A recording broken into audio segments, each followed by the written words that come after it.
ஏசாயா 33 கொள்ளையிடப்படாதிருந்தும் கொள்ளையிடுகிறவனும் துரோகம் பண்ணாதிருக்கிறவர்களுக்கு துரோகம் பண்ணுகிறவனுமாகிய உனக்கு ஐயோ! நீ கொள்ளையிட்டு முடிந்த பின்பு கொள்ளையிடப்படுவாய். நீ துரோகம் பண்ணி தீர்ந்த பின்பு உனக்கு துரோகம் பண்ணுவார்கள். கர்த்தாவே, எங்களுக்கு இரங்கும், உமக்கு காத்திருக்கிறோம். தேவரீர், காலையில் அவர்கள் புயமும் இக்கட்டு காலத்தில் எங்கள் இரட்சிப்புமாயிரும். அமளியின் சத்தத்தினாலே ஜனங்கள் அழிந்தோடி நீர் எழுந்திருக்கும் போது ஜாதிகள் சிதறடிக்கப்படுவார்கள். வெட்டுக்கிளிகள் சேர்க்கிறது போல உங்கள் கொள்ளை சேர்க்கப்படும். வெட்டுக்கிளிகள் குதித்து திரிகிறது போல மனுஷர் அதன் மேல் குதித்து திரிவார்கள்.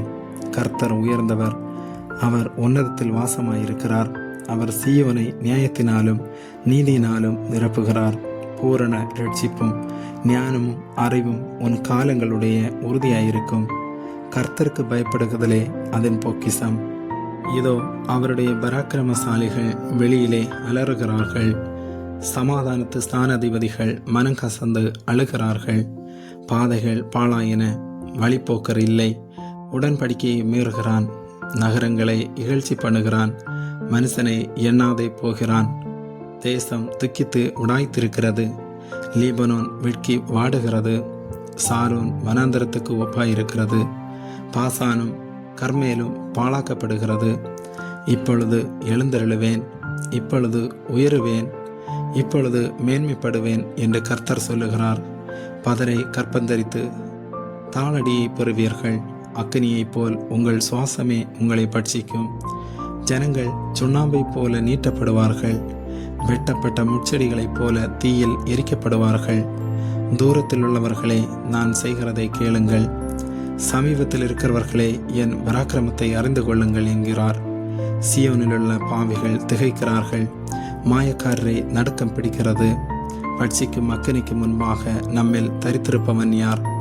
நித்திய ஜுவாலைக்கு முன்பாக நம்மில் தபாரிப்பவன் யார் என்கிறார்கள்.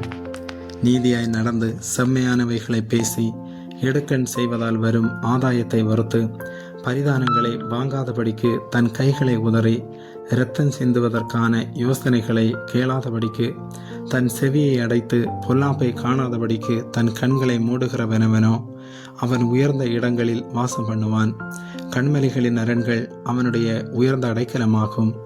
அவன் அப்பம் அவனுக்கு கொடுக்கப்படும். அவன் தண்ணீர் அவனுக்கு நிச்சயமாய் கிடைக்கும்.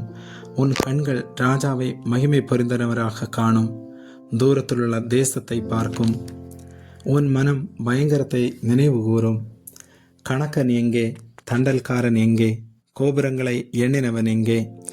உனக்கு விளங்காத பாசையையும் அறிதற்குரிய ஒருவிதமான பேச்சையும் உடைய அந்த குரூர ஜனங்களை இனி நீ காணாய். நம்முடைய பண்டிகைகள் ஆசரிக்கப்படும் நகரமாகிய சியோனை நோக்கிப்பார். உன் கண்கள் எருசலேமை அமெரிக்கையான தாவரமாகவும் பெயர்க்கப்படாத கூடாரமாகவும் காணும். இனி அதன் முளைகள் என்றைக்கும் பிடுங்கப்படுவதும் இல்லை. அதன் கயிறுகளில் ஒன்றும் அறந்து போவதுமில்லை. மகிமையுள்ள கர்த்தர் அங்கே நமக்கு மகா விசாலமான நதிகளும் ஆறுகளும் உள்ள ஸ்தலம் போலிருப்பார். வலிக்கிற படவு அங்கே ஓடுவதும் இல்லை. பெரிய கப்பல் அங்கே கடந்து வருவதும் இல்லை. கர்த்தர் நம்முடைய நியாயாதிபதி. கர்த்தர் நம்முடைய நியாய பிரமாணிக்கர். கர்த்தர் நம்முடைய ராஜா. அவர் நம்மை ரட்சிப்பார். உன் கயிறுகள் தளர்ந்து போம். பாய்மரத்தை கெட்டிப்படுத்தவும் பாயை விரிக்கவும் கூடாமற் போம். அப்பொழுது திரளான கொள்ளை பொருள் பங்கிடப்படும். சப்பானிகளும் கொள்ளையாடுவார்கள். வியாதிப்பட்டிருக்கிறேன் என்று நகரவாசிகள் சொல்லுவதில்லை. அதில் வாசமாயிருக்கிற ஜனத்தின் அக்கிரமம் மன்னிக்கப்பட்டிருக்கும். ஆமேன்.